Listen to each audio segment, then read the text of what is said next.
வணக்கம், welcome to Chitra Murali's kitchen. Already நான் வந்து சாம்பார் சாதம், அப்புறம் பீட்ரூட் வந்து தேங்காய் போட்ட கறி, தயிர் சாதம் பண்ணியாச்சு. இப்போ வந்து பழம் போட்டு ஒரு கேசரி வடை இதுதான் நம்ம பண்ண போகிறோம். ஃபர்ஸ்ட் வடைக்கு எப்பயும் போல் நான் மாவு அரைச்சி ரெடியாக எடுத்து வச்சுருக்கேன்.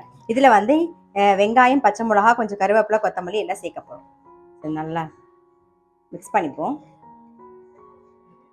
வெங்காயம் வந்து வேண்டாம் அப்படின்னு நினச்சிங்கன்னா வெங்காயத்தை நீங்கள் அவாய்ட் பண்ணிக்கோங்க. பட் இந்த வெயில் காலத்தில் வந்து வெங்காயம் சாப்பிட்றது வந்து ரொம்ப சயின்டிஃபிக்காக பார்த்தீங்கன்னா ரொம்பவே நல்லது. அதுவும் இந்த சின்ன வெங்காயம் ரொம்பவே நல்லது. ஸோ கூடிய முட்டை வந்து வெங்காயம் சேர்த்துக்க பாருங்க. டெய்லி சேர்த்துக்கணும்னு அவசியம் இல்லை. ஸோ எப்போவாது நம்ம வந்து வாரத்தில் 2-3 நாள் சேர்த்துக்கிறதுல தப்பும் கிடையாது. அப்புறம் நல்லா மாவு மிக்ஸ் பண்ணிட்டோம். நம்ம இதை வடையை போட்டுடலாம். ஆக்சுவலாக வெங்காயம் பூண்டு இதெல்லாம் சேர்க்காம சமைங்க அப்படின்னு சொல்லி கமெண்ட்ல போடுறீங்க. நான் நிறைய வெங்காயம் பூண்டு சேர்க்காம நிறைய ரெசிபிஸ் பண்ணியிருக்கேன். கூடிய மட்டும் நீங்கள் பொறுமையாக ஃபர்ஸ்ட்லேருந்து பார்த்துட்டே வந்தீங்கன்னு வச்சுக்கோங்களேன். நம்மளுடைய ரெசிபிஸில் வந்து வெங்காயம் பூண்டெல்லாம் ரொம்பவே இருக்கவே இருக்காது. ஏதாவது கிரேவிஸ் பண்ணும்போது தான் நம்ம வந்து வெங்காயம் பூண்டு சேர்ப்போம். அதுவும் இல்லாமல் நம்ம பசங்களுக்கு வந்து இப்போ இருக்கிற பசங்களுக்கு வந்து அந்த வெங்காயம் பூண்டோட வாசனை ரொம்பவே பிடிக்குது. ஸோ அவங்களுக்கு பண்ணி கொடுக்கும்போது நம்ம அதை சேர்த்து தான் பண்ண வேண்டியிருக்கு. அதனால தான் நான் வந்து வெங்காயம் சேர்த்து பண்ணுறேன். உங்களுக்கு வேண்டாம் அப்படின்னா நீங்கள் வெங்காயம் இல்லாமல் பண்ணால் கூட அந்த ரெசிபி வந்து ரொம்ப டேஸ்டா வரும். அதுக்கு பதிலாக தான் ஆப்ஷனலுக்கு நம்ம கோஸ் கூட வதக்கி போட்டுக்கலாம். அது எல்லாமே ஆப்ஷனல் தான். ஸோ அது கூட நம்ம வதக்கி போட்டுக்கலாம். இப்போ எண்ணெய் நல்லா காஞ்சிருக்கு. நம்ம வடையை தட்டிடுவோம்.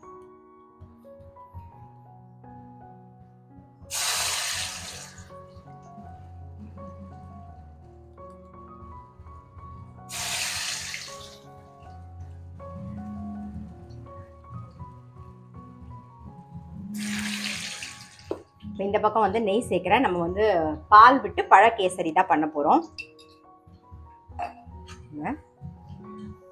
வடை ரெடி ஆயிடுது. ஃபர்ஸ்ட் வடையை எடுத்துடலாம். இதே மாதிரி எல்லா வடையும் தட்டி போட்டுக்கலாம்.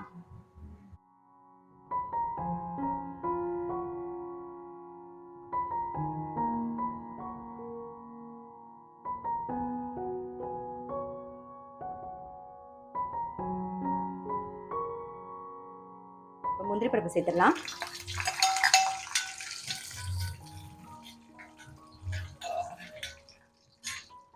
நான் வந்து மாம்பழம், அப்புறம் வந்து ஆப்பிள், வாழைப்பழம் இதை வந்து கட் பண்ணி ரெடியாக எடுத்து வச்சுருக்கேன். இந்த முந்திரி பருப்பை லைட்டாக செவந்தவொடனே இதையும் சேர்த்து போட்டு வதக்கிக்கலாம். நாம் இப்போ பழத்தெல்லாம் சேர்த்துடலாம். உங்களுக்கு பலாப்பழம் கிடச்சா பலாப்பழம் கூட சேர்த்துக்கலாம். ஸோ நம்ம முக்கணி பாயசம், முக்கணி ஐஸ்கிரீம் மாதிரி முக்கணியில் கேசரியும் பண்ணலாம். நாம் இதை நல்லா வதக்கிக்கலாம் நெய்யில். இப்போ பழம் வந்து லைட்டாக வதங்கிடுது.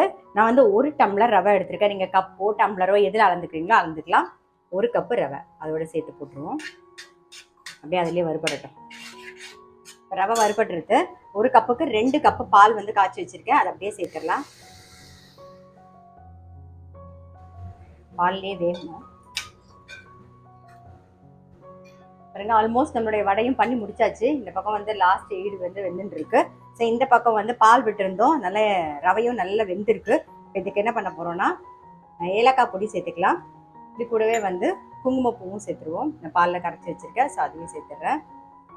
அப்புறம் வெல்லம் வந்து 1 கப்புக்கு 2 கப்பு வெல்லம் கரெக்டாக இருக்கும். ஸோ 2 கப்பு வெல்லம் சேர்க்குறேன். உங்களுக்கு ஸ்வீட் கொஞ்சம் ஜாஸ்தி வேணும்னா இன்னும் கொஞ்சம் சேர்த்துக்கலாம். இல்லை கம்மி வேணும்னா நீங்கள் கொஞ்சம் கம்மி பண்ணிக்கலாம். அப்படியே சேர்த்துறேன். அப்படியே கைவிடாமல் கலருவோம். வெல்லம் அப்படியே கரைஞ்சிடும். வெல்லம் வந்து நல்ல பாகு வெல்லமாக இருக்கணும். ஆக்சுவலாக இந்த வெல்லம் எங்கே வாங்கணும்னு கேட்டிருந்தீங்க. மில்க் ஹவுஸில் கிடைக்குது. நான் உங்களோட நம்பர் வந்து டிஸ்கிரிப்ஷன் பாக்ஸில் உங்களுக்கு தந்துடுறேன். இதை நல்லா மிக்ஸ் பண்ணிவிடுவோம். பிறகு வெல்லம் சேர்த்து நல்லா கரைஞ்சி வந்துடுது. சேர்ந்தாப்புலேயும் இருக்குது. இப்போ வந்து நெய் விட்டுக்கலாம். நெய் நல்லா ஒரு 2 ஸ்பூனுக்கு விட்டுக்கிறேன். 2 டேபிள் ஸ்பூனுக்கு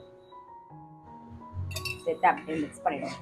அவ்வளோதான், நம்மளுடைய பால் போட்ட பழ கேசரி ரெடி. பார்க்கவே அவ்வளோ சூப்பராக இருக்குது. டேஸ்ட்டு ரொம்ப பிரமாதமாக இருக்கும். அவ்வளோதான், ஆஃப் பண்ணிடலாம். ஸோ பார்த்தீங்கன்னா வடையும் இந்த பக்கம் ரெடி ஆகிடுது.